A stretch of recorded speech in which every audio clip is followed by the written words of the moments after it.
আসসালামু আলাইকুম সুপ্রিয় দর্শক, আশা করি আপনারা সকলেই ভালো আছেন। আলহামদুলিল্লাহ আমিও ভালো আছি।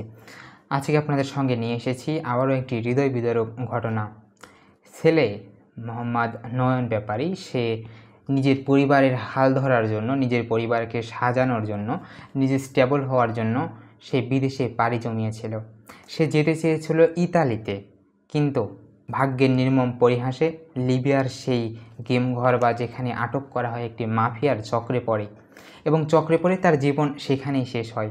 জানা যায় যে তার সে দালালের খপ্পরে পড়ে। সে প্রথমে বিদেশ যেতে চেয়েছিল না, দালাল তাকে বারবার উৎসাহিত করে। দালাল তাদের বাসায় এসে এবং তাকে বারবার উৎসাহিত করে, তাকে বারবার বিভিন্ন প্রলোভন দেখিয়ে একসময় বিদেশ যাওয়ার জন্য রাজি করে এবং এক পর্যায়ে রাজি হয়। কিন্তু তার পরিবার কিন্তু এই বিদেশ যাওয়ার জন্য মোটেও রাজি ছিল না।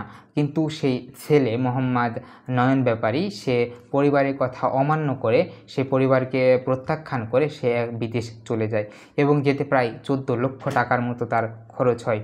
এবং দালাল তাকে এই ইতালিতে নিয়ে যাওয়ার কথা বললেও সে একসময় চলে যায় সেই লিবিয়ার সেই যে মাফিয়া চক্র আছে তাদের কাছে। আপনারা তো অনেকেই জানেন যে লিবিয়ার মাফিয়া চক্রটা কতটা ভয়ঙ্কর।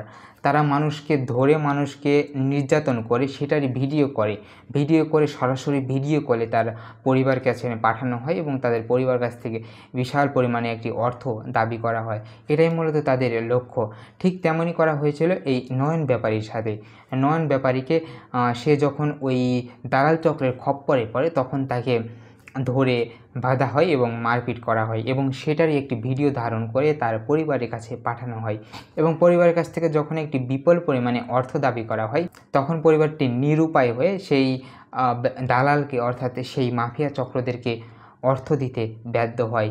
পরিবারটি জানায় যে তাদের কাছ থেকে প্রথমে 21 লক্ষ টাকা চাইলে তারা তাদের যে জমি জমা সম্পদ রয়েছিল ঋণ করে বিভিন্ন উপায়ে 21 লক্ষ টাকা জোগাড় করে তা সেখানে দেয়। কিন্তু তাও তার উপর টর্চার থেমে থাকেনি, তার উপর অত্যাচার থেমে থাকেনি। আবারও করা হয় অত্যাচার। তাকে ফোন দেওয়া হয় এবং সে ফোন দিয়ে তার পরিবারকে জানায় যে তাকে অমানবিক নির্যাতন করা হচ্ছে। সে দুঃখে দুঃখে কান্না করে হয়তো বলছিল যে আমাকে বাঁচাও, আমাকে কোথায় তোমরা দিলে এবং আমাকে তারা খেতে দিচ্ছে না, আমাকে বেঁধে রেখে মারছে। এই কষ্টটি সহ্য করতে না পেরে তার পরিবারটির কাছে তখন আবারও কিছু টাকা দাবি করা হয়। তখন এই পরিবারটি বাধ্য হয়ে আবারও কিছু টাকা দেয়।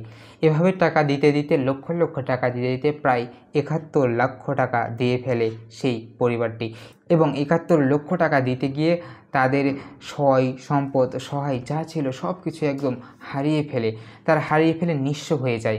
কিন্তু পরিশেষে কী মূল্য? 71 লক্ষ টাকা দেওয়ার পরেও সে আর জীবন্ত ফিরে আসতে পারল না। সে তার জীবনটাকে বাঁচাতে পারল না।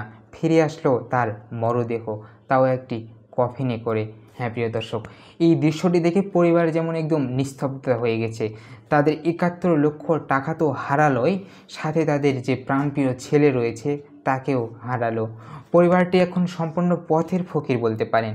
তারা যে ঋণ করে 71 লক্ষ টাকা বিদেশে দিয়েছিল সেই ঋণটা যে তারা পরিশোধ করবে সেই ব্যবস্থাও তাদের নাই। তারা এক প্রকারে নিস্তব্ধ হয়ে গেছে। সবথেকে বেশি কষ্ট তাদের ছেলেকে হারিয়ে। যে ছেলে হয়তো চেয়েছিল পরিবারের হাল ধরবে, কিন্তু একটি চক্রের খপ্পরে একটি প্রলোভনে পড়ে চলে গেল এই দুনিয়া থেকে।